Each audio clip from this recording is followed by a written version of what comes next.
God comforts us. God comforts us in all our tribulation, that we may be able to comfort those who are in any trouble with the comfort with which we ourselves are comforted by God. 2 Corinthians 1, verses 3 and 4. To repenting sinners, God is ever ready to show His mercy and truth.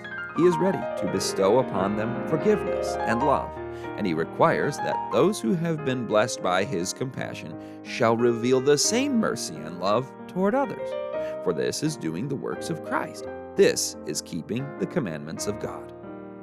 Those who show true gratitude glorify God by loving Him supremely and their neighbors as themselves. They manifest the fact that they have received not the Spirit which is of the world, but the Spirit which is of God.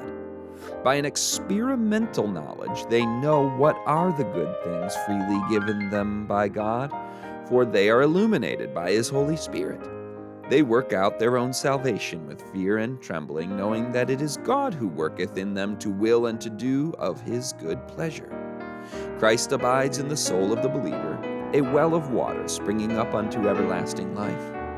When we look upon ourselves as the purchased possession of Christ, we shall more clearly realize our need of His constant presence in order that we may represent Him by manifesting sympathy and love to all who are brought within the sphere of our influence. Our life is charged with solemn responsibilities, and it is only when we are fully consecrated to God, only when He cleanses us and puts His own life and Spirit upon us, that we can rightly represent Him to others.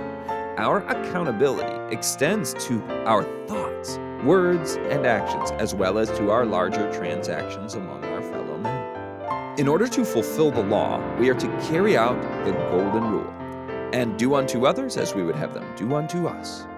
Our influence must be sanctified by the Holy Spirit of God, if it is to be a blessing to humanity. We are not to be anxious as to what we will do for weeks or months or years ahead, for the future does not belong to us. One day alone is ours, and during this day we are to live for God, beautify our characters by faith in the righteousness of Christ. This one day we are to place in the hands of Christ in solemn service in all our purposes and plans, to be guided by Him. This one day we are to do unto others exactly as we wish them to do unto us. We are to be ready to speak kind words from hearts full of sympathy and love.